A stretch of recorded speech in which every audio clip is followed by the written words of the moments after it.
बहुत सारे लोग कहते हैं कि इसीलिए आपको ओवैसी साहब के खिलाफ मैदान में उतारा गया क्योंकि आप एक कट्टर हिंदूवादी हैं। हम इसीलिए कट्टर हिंदूवादी है क्योंकि हम ये मानते हैं मानव सेवा ही माधव सेवा है। हम कट्टर हिंदूवादी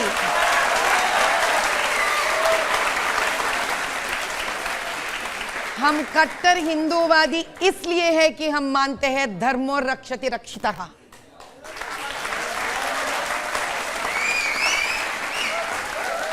लेकिन आजकल जो तमिलनाडु के जो नेता हैं, हमने उदयनिधि मारन की बात सुनी, उन्होंने कहा कि सनातन को तो उस तरह तक खत्म करना चाहिए जैसे हम डेंगू और मलेरिया को खत्म करते हैं, सर्वनाश कर देना चाहिए। उदयनिधि स्टालिन जी को पहले पता है क्या करना चाहिए? अपने घर में जाकर बीवी और माता जी जो घर में रोज पूजा कर रहे हैं ना, वो पूजा गदी को पहले खाली करवा दीजिए। आप पहले बीवी और माता घर के अंदर बेटे और पति का संरक्षण के लिए रोज आरती उठाती है, और ये लोग बाहर आकर पॉलिटिक्स में बोलते हैं ये डेंगू है। साहब मैं कह रही हूं, जिस धर्म को डेंगू बोले ना, उसी से किसी ना किसी दिन प्यारे हो जाएंगे।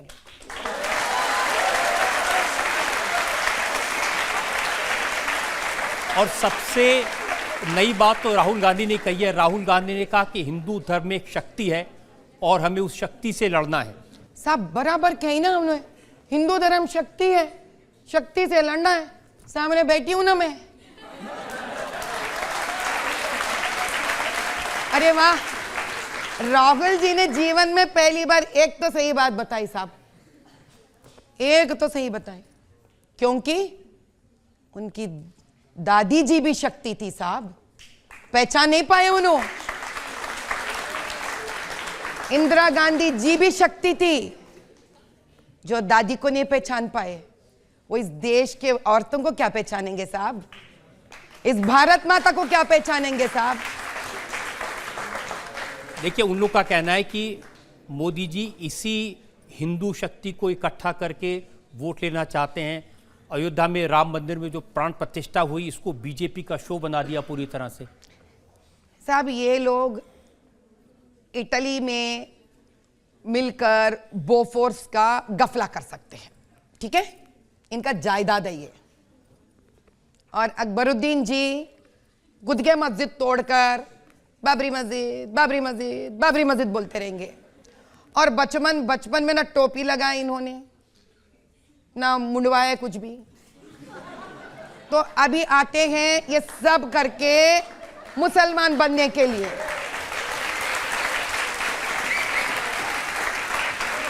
और इल्जाम एक मोदी जी पे लगाते हैं, जो हमारे हिंदुओं के लिए इतिहास में जो हमारा हक था, एक रामालय बना दिए। क्या ये लोग मक्का नहीं जा रहे क्या? बताइए, ये मुसलमान जो असदुद्दीन जी बात कर रहे हैं, असदुद्दीन जी जो मक्का नहीं जाते क्या? पहले आप हैदराबाद के तोड़े पोड़े वैसे मस्जिदों को फिर बनवाइए गवर्नमेंट से वापस लेकर, वक्फ बोर्ड के पूरे लैंड्स। तो क्या हिंदुओं को एक मंदिर बनाने का हक नहीं है साहब? अब किसके लिए? मेरे एक बात तो समझ की बाहर है साहब, आप मुझे समझे, आप बड़े हैं मेरे से। ये लोग पाकिस्तान से आए हुए मुसलमानों के बारे में रोता है, अफगानिस्तान से आए हुए मुसलमानों के बारे में रोते हैं इन्हों, बांग्लादेश से आए हुए मुसलमानों के बारे में रोते हैं इन्हों। यहाँ के औरतों को, पसमंदों के लिए अगर आप ट्रिपल तलाक दे दिए, यूसीसी दिए तो रोते हैं इन्हों। खुद के मस्जिद तोड़कर चुपचाप पैसे बना लेते हैं और बाबरी मस्जिद के बारे में रोते हैं इन्हों। जय हिंद कोई और लिखा हुआ रहता, कुछ और इतिहास बनाकर इन्हों चिल्लाते रहते हैं। क्या तकलीफ है साहब इनको इस देश से? इसीलिए मैं कहती हूं साहब, रजाकार चले गए, कासिम रजवी के वफादार रह गए।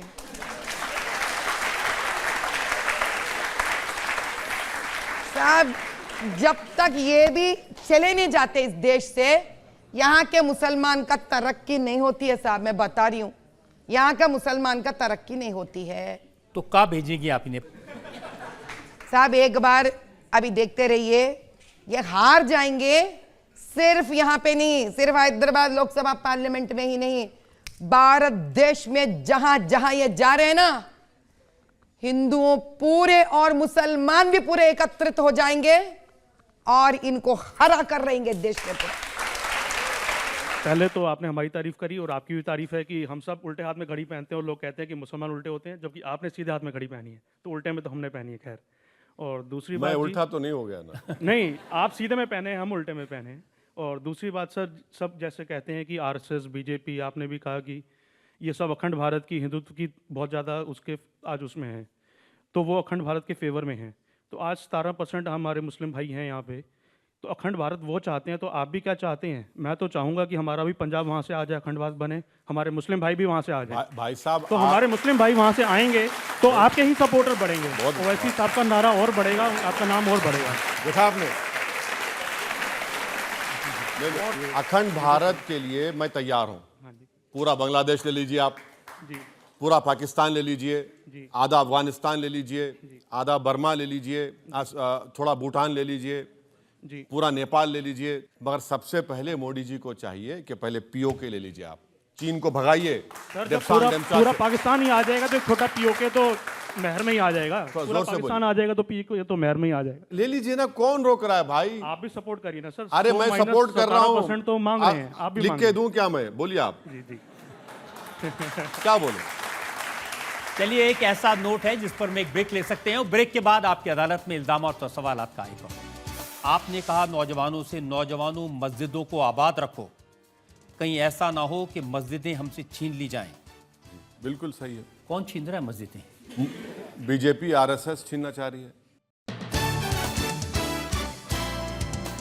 Welcome back. आपकी अदालत में आज हम मुकदमा चला रहे हैं, सवाल पूछ रहे हैं असदुद्दीन ओवैसी से। आपकी अदालत में अगला इल्जाम।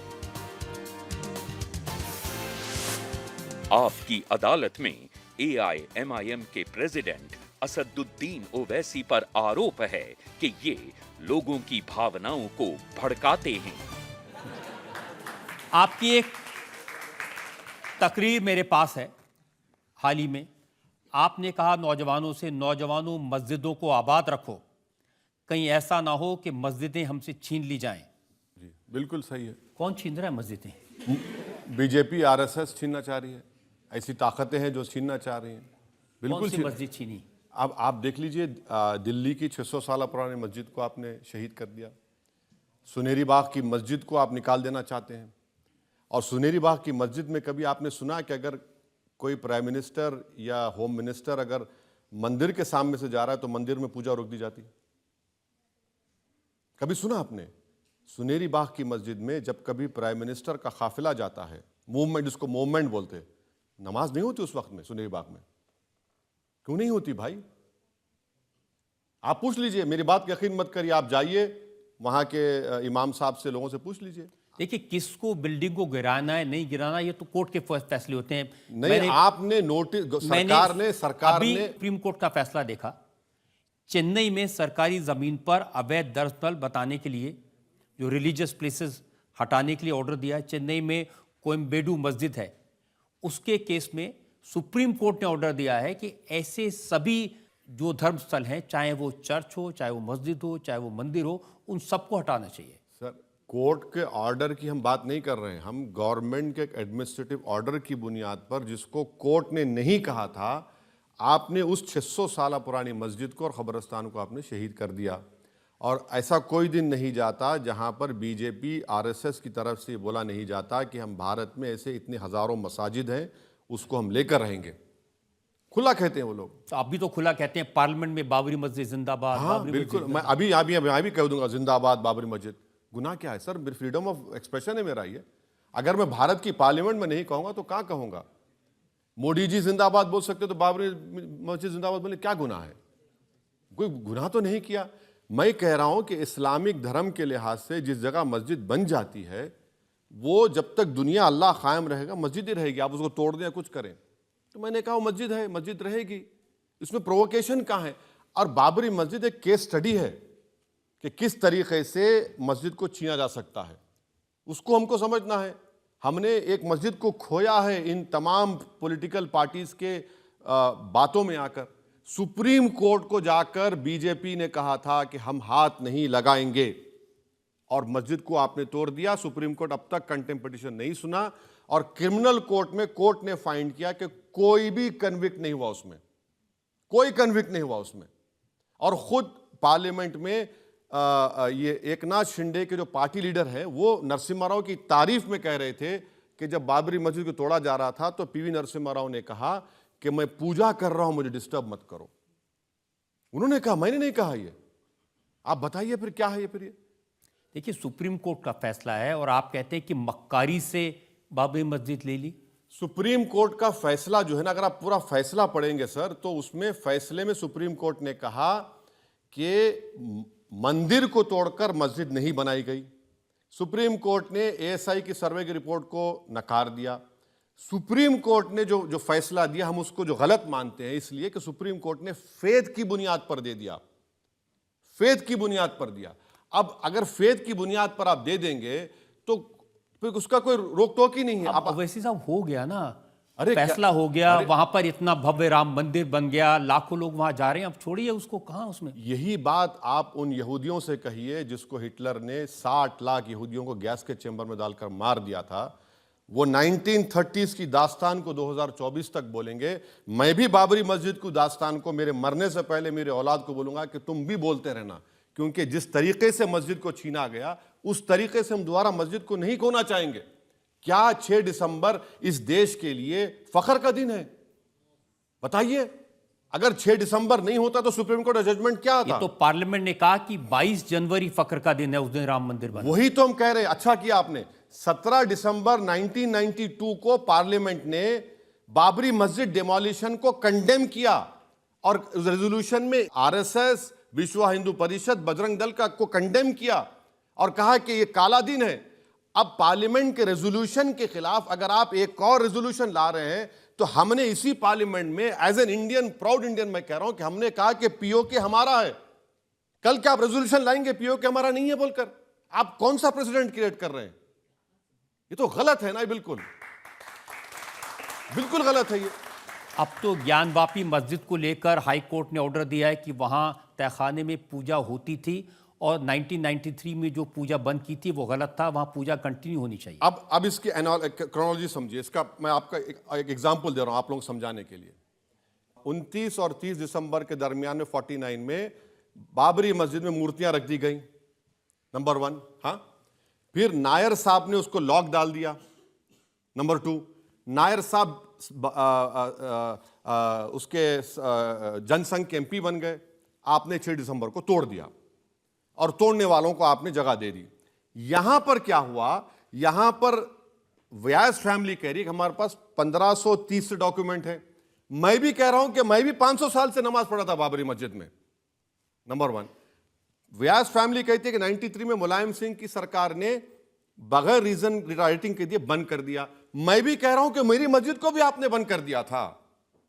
अब कोर्ट आपने कोर्ट को जाके पूजा अलाउ करिए। भाई मेरी नमाज क्यों अलाउ नहीं किया आपने? फिर आप समझिए, इसीलिए हम कह रहे हैं कि हम एक मस्जिद को खोए, दोबारा नहीं खोना चाह रहे हैं। आप इन बातों को समझना चाहिए। अब भाई दूध के जले छाछ को भी फूक फूक कर पिएंगे हम लोग? तो भड़काएंगे आप नौजवान? भड़काएंगे नहीं, सच्चाई को बयान करेंगे। ये जो मैं जो कुछ कह रहा हूं ये फैक्ट है। मैं जो कुछ कह रहा हूं फैक्ट है। अच्छा सर, अब आप चले जाइए, आप ज्ञानवापी पे आ गए, आप चले जाइए मथुरा पे। 1965 में हिंदू और मुसलमानों में एग्रीमेंट हुआ। मुसलमानों ने 8 एकड़ जमीन दे दी। अच्छा, उस एग्रीमेंट पर किसने साइन किया था हिंदुओं की तरफ से? पंडित मदन मोहन मालवीय। क्या पंडित मदन मोहन मालवीय से बड़े हिंदू नरेंद्र मोदी हैं? नहीं है। उन्होंने साइन किया। आप 2023 में बोलते हैं कि नहीं, उनको इख्तियार नहीं था वो जमीन तो देने का, लेने का। कौन खोल रहा है इस देश में? कौन जख्म को खोल रहा है? कौन इस देश को उस राह पर लेकर जाना चाह रहा है जहां पर दोनों धर्मों में टकराव होगा? विश्व हिंदू परिषद के जो प्रेसिडेंट है आलोक कुमार, उनकी बयान में पढ़ रहा था, वो कह रहे थे कि हम मुसलमानों से हाथ जोड़कर कहते हैं कि अब अयोध्या के बाद में मथुरा और काशी दे दें, उसके बाद हम कोई क्लेम नहीं करेंगे। ये सब बकवास है, ये सब झूठ है। आए भैया क्यों देंगे? मस्जिद मेरे बाप की थोड़ी है, मस्जिद मेरी मां की थोड़ी है। मस्जिद तो अल्लाह की होती है। मस्जिद का एक कागज है, एक डॉक्यूमेंट है।